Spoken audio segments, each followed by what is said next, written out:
Bonsoir à toutes et à tous, donc chronique spéciale sur l'Ukraine, faisant suite à la précédente, et là je vais traiter effectivement du coup d'État qu'il y a bien eu lieu en Ukraine, et qui est devenu, ma foi, un point de non-retour pour les gens de Crimée. Alors, il est impossible de rester dans un pays où les héritiers idéologiques de Stéphane Bandera. Je vous renvoie à une vidéo que j'ai faite précédemment sur Stéphane Bandera, qui est-il et pourquoi aujourd'hui il a été rétabli. Donc je ne vais pas en parler dans cette vidéo, je vais me concentrer à vous expliquer un petit peu d'une façon assez rapide ce qu'a été le coup d'État de l'Euromaïdan. Je dis bien de l'Euromaïdan et non pas du Maïdan. Alors, comme je le disais précédemment, donc les héritiers idéologiques de Stéphane Bandera et d'Adolf Hitler sont arrivés au pouvoir. Et ça, c'est une raison qu'aujourd'hui, les Occidentaux ne peuvent plus cacher dans leurs médias. Puisque de toute manière, même si on sait pertinemment que les médias sont aujourd'hui les bras séculiers des décideurs de l'OTAN, il n'en demeure pas moins qu'ils sont vite rattrapés par ce qu'on appelle les presses alternatives. Alors le 21 février 2014, le président Viktor Yanukovych a signé avec, je dirais, les chefs de l'opposition, Vitali Klitschko, Arseny Yatsenyuk et Oleg Tiagnibok, l'accord sur le règlement de la crise politique en Ukraine, qui, ma foi, a été garanti par les ministres des Affaires étrangères d'Allemagne et de Pologne, ainsi que, sans oublier, le chef d'un service du ministère français des Affaires étrangères. Cependant, je voudrais préciser que les pseudo-révolutionnaires de l'Euromaïdan ont ignoré les garants et, dans la nuit du 22 février, ont saisi les bâtiments de l'administration présidentielle, la Verkhovna Rada et les cabinets ministériels, après quoi Yanukovych a dû fuir. Alors la Rada, bien entendu, c'est le Parlement. Alors le même jour, le 22 février, à Simferopol, près du bâtiment du Parlement de Crimée, les habitants pro-russes, parce que sur la péninsule, les habitants sont à majorité russophones, qui ne voulaient pas reconnaître les nouvelles autorités de Kiev, dirigées par Turchinov et Yatsenyuk, ont entamé une action je dirais, de protestation illimitée, exigeant la sécession de la Crimée d'Ukraine, qui était déjà, ma foi, en autonomie. Et le 22 février, une milice populaire ont été, je dirais, mise en place. Alors, regardons aujourd'hui, effectivement, puisque la coupe de patience des Criméens a débordé, regardons un petit peu l'envers du décor de l'Euromaïdan. Alors, les événements qui ont conduit au printemps de Crimée 2014 ont leur racine plus profonde à l'automne du 13 à Kiev. Le deuxième Euromaïdan, le premier a eu lieu en 2004, et a commencé par des manifestations, rappelez-vous, la Révolution Orange, financée de toutes pièces par, je dirais, les autorités américaines, et plus précisément par un groupe qui s'appelle de la dictature à la démocratie, petit manuel que je vous invite à consulter sur internet, qui est téléchargeable et gratuit, qui s'appelle de la dictature à la démocratie de Gene Sharp, et qui explique effectivement comment ils produisent toutes ces révolutions oranges, Haute-Port en Serbie, la révolution des tulipes, la révolution orange, bon, bref. J'ai fait quelques audios sur ce concept de révolution, je dirais, dont les États-Unis ont la paternité. Donc, je continue, effectivement. Donc, en premier lieu, comme je disais, en 2004, a commencé des manifestations étudiantes, apparemment innocentes, et des danses patriotiques. Et c'est terminé par des massacres, l'effondrement de l'Ukraine et, ma foi, la guerre civile. Alors, à Kiev, à la fin de l'automne, au début de l'hiver 2013, nous avons pu constater que de l'autre côté du Maïdan, occupée, détruite, sentant les excréments des pseudo-révolutionnaires à la solde des États-Unis, l'administration de la capitale, les barricades dans les rues et les chaînes de bicyclettes et les morceaux d'armature aux mains des militants, je dirais la haine dans les lèvres des jeunes rebelles promenant promenant avec des couples dans les instituts et les universités, de milliers d'ouvriers du Maïdan de l'ouest de l'Ukraine. Car il faut préciser que tout ça n'aurait pas pu être possible si une logistique n'avait pas été mise en place par les États-Unis et par l'ambassadrice pour faire venir et affréter des cars de l'ouest de l'Ukraine, car cette révolution, entre guillemets, n'aurait pas été possible, comme je viens de le préciser, sans l'apport d'une logistique américaine et du déplacement de population de l'ouest de l'Ukraine en direction de la capitale. Alors, parmi les centaines de milliers de personnes qui ont traversé le Maïdan, il y avait une variété de personnes, ceux qui se sont présentés au rassemblement pour de l'argent, bien entendu, financés, parce qu'il faut ne pas oublier que pour beaucoup, un peu comme il s'est passé en Syrie à un moment donné, l'ambassade des États-Unis donnait de l'argent pour que les gens puissent manifester. Ce n'est pas un secret de polichinelle, aujourd'hui c'est un fait reconnu. Alors des personnages asociaux, tout simplement des gens du lumpen prolétariat, ou tout simplement, je dirais, des sans-abri, des membres de diverses organisations nationalistes, déguisés, je dirais, et sincèrement trompés par une propagande agressive, des citoyens qui croyaient en un conte de fées sur l'avenir européen radieux, mais les militants du secteur droit, une organisation paramilitaire d'extrême droite, se revendiquant effectivement d'un certain passé obscur, Svoboda et d'autres organisations néofascistes qui sont devenues les principales forces de frappe du Maïdan. Et ce sont eux qui ont sur les mains le sang de dizaines de personnes mortes sur le Maïdan et des dizaines de milliers qui sont mortes plus tard dans le Donbass.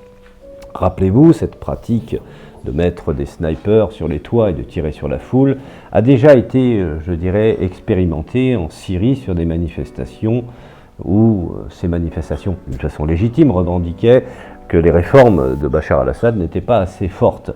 Mais c'était des manifestations spontanées, positives, car elles demandaient une accélération je dirais, des réformes, et certainement pas une bascule ou un coup d'État.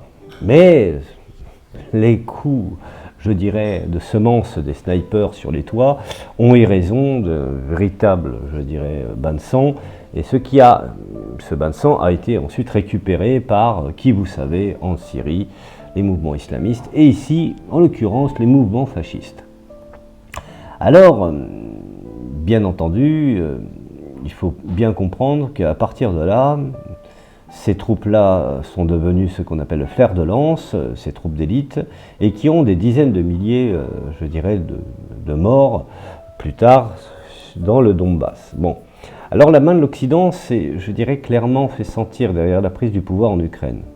L'ambassadeur extraordinaire et plénipotentiel des États-Unis du moment, Geoffrey Piat, avait essayé une chemise brodée à ce moment-là, et d'autres diplomates américains a chanté Chervozna Ruta. Et la secrétaire d'adjointe Victoria Nuland, rappelez-vous cette secrétaire que l'on retrouve effectivement sur les barricades, a donné 3 biscuits à des révolutionnaires affamés, et les oreilles de l'oncle Sam étaient décollées, je dirais, d'une façon réelle et sérieuse, sur le Maïdan, de sorte que même un aveugle ne pouvait pas les remarquer. Et pourtant, personne ne se souciait du déguisement. Tout décorum a été jeté, le pays a été grossièrement, sans ménagement, brisé, et ils sont cassé la structure. Le résultat du coup d'État du 21 et 22 février a été l'effondrement de l'Ukraine à l'intérieur de ses frontières post-soviétiques. La Crimée et le Donbass ont volontairement quitté le pays.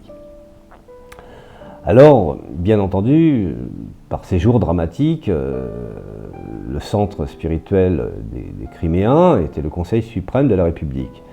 Et ce n'est pas un hasard si aujourd'hui de nombreux députés de cette formation, Sergueï Tchekhov, Konstantin Bakhaïev, Svetlana Savenchenko, représentent la région au Conseil de la Fédération et à la Douma d'État.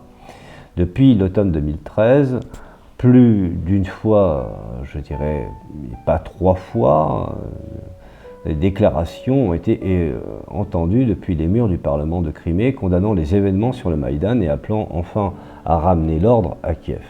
La Crimée pacifique est extrêmement alarmée par une nouvelle flambée de violence dans le centre de Kiev. Le massacre dans les rues de la capitale prouve l'opposition qui a perçu de nombreuses concessions des autorités comme un signe de faiblesse. Les députés de Crimée se sont adressés à Yanukovych à la veille du coup d'État. Alors, dans ces exigences, il dit « Nous exigeons de vous, en tant que chef de l'État, une action décisive et des mesures d'urgence. » Et cela est également attendu par des centaines de milliers de Criméens et qui ont voté pour vous aux élections présidentielles dans l'espoir de la stabilité du pays. Cependant, il est à préciser, hélas, que tant que le président lui-même, que toute la verticalité du pouvoir présidentiel en Ukraine, qui était généralement représentée par des managers durs et prêts sur des mesures extrêmes, se sont révélés étonnamment impuissants. C'était peut-être l'une des révélations du Maïdan, les plus inattendues. Le grand, terrible Yanukovych s'est avéré être un lâche politique ordinaire, car effectivement, je ne tiens pas à soutenir ce sinistre individu qui s'est enrichi d'une façon illégale. Alors pour la première fois, ce colosse d'argile de moins de 2 mètres de haut a abandonné en 2004, au jour, je dirais, du premier Maïdan, tombé, je dirais, d'un arbre comme un fruit mort. Et la deuxième fois, en février 2014, tout le pays s'est effondré avec Yanukovych. Les craintes des députés du Conseil suprême de Crimée se sont réalisées avec une précision, je dirais, édifiante, voire même effrayante. Tout s'est passé exactement comme nous l'avons dessiné dans ce que j'appelle les prévisions les plus sombres. Cela reflète, je dirais, dans les déclarations du Parlement de Crimée. Et si on regarde maintenant un peu de plus près les documents, je dirais à l'abri de l'hystérie affective, on serait étonné de l'exactitude des prédictions. Et je suis sûr que dans les premiers jours de décembre 2013, lorsque effectivement les éléments ont été adressés pour la première fois à Yanukovych avec un appel, je dirais, à intervenir fermement dans la situation et voire même faire preuve de volonté politique à empêcher le cours des événements qui menacent le pays de désintégration et de guerre civile. Et si la situation l'exige, ne pas s'arrêter avant pour instaurer l'état d'urgence. Alors je cite textuellement, si cela avait été fait alors, il n'y aurait pas eu de milliers de victimes parmi les civils du Donbass. Il n'y aurait pas de crise économique et d'abîme politique dans lequel se trouve aujourd'hui l'État ukrainien. Mais malheureusement, personne n'a entendu cette voix de sagesse. Et c'était, je dirais, la voix de quelqu'un qui criait dans le désert, explique Constantin Bakhaïev. Alors, des milliers d'habitants de la péninsule ont participé à l'anti-Maïdan sur la place européenne dans toutes les villes de Crimée. Les actions Stop Maïdan ont eu lieu et il était clair que si les nationalistes ukrainiens arrivaient au pouvoir à Kiev, leur prochaine étape serait une tentative de pacifier la péninsule récalcitrante et d'exécuter ce qu'on pourrait qualifier comme étant une purification ethnique. La situation en Ukraine s'est développée de telle manière que nous avons dû nous sauver d'une grande catastrophe, notait Sergueï Tchekhov. Une guerre très grave se déchaînerait sur les territoires de Crimée et je pense qu'il y aurait un mélange explosif des nationalistes qui viendraient avec des milices, plus en plus partisans, pour, je dirais, intervenir et bien sûr du sang coulerait comme une rivière. Cela avait déjà commencé par le barrage et l'interdiction de tous les camions de vivres qui devaient circuler de la péninsule via la Crimée, afin de mettre la situation de famine en Ukraine. Et ça, malheureusement, les médias occidentaux ne l'ont pas fait mention. Rappelez-vous les images de tous ces chauffeurs routiers arrêtés par le Pravi Sector et dont l'armée ukrainienne, complice ou la police, n'osait pas intervenir. Alors, comme on dit, dans de tels cas, il n'y aurait pas de bonheur, mais le malheur aidait. Kiev, en effet, a poussé la Crimée dans les bras de la Russie, et ça, qu'on le veuille pas, du rejet inconditionnel de l'Euromaïdan par les Criméens, est née la décision de réunification avec la Russie, dont aujourd'hui on peut considérer que chaque année il y a ce qu'on appelle une célébration anniversaire. Alors la victoire du coup d'État et la fuite du président légitime élu, Yanukovych, car n'oublions pas que ce président n'a pas démissionné. Donc aujourd'hui, même Zelensky ou Poroshenko précédemment sont des présidents illégitimes, puisqu'ils ne sont que le fruit d'un coup d'État d'une partie de l'Ukraine. Et si on regarde la Constitution, Yanukovych est encore président. Bon, ça, c'est encore une autre affaire. Bien entendu, la victoire, comme je le disais, d'État et cette fuite de Yanukovych ont signifié la mort légale de l'État ukrainien, car créé en 1991, rappelez-vous, sur les ruines de l'URSS, puisque c'est quand même en Ukraine que Helsinki est venu avec deux compères, le biélorusse et l'ukrainien, pour finalement détruire l'URSS. Alors la Constitution a été bafouée, et je dirais l'effondrement juridique s'en est suivi. Il n'y a pas de président, il n'y a pas de structure réelle, puisque ce sont des oligarques qui sont mis en place depuis l'Euromaïdan, et dont effectivement il n'y a pas de constitution directe, si ce n'est que, je dirais, des revendications fascistes à l'égard d'une partie de la population, une partie, que sais-je, une partie importante.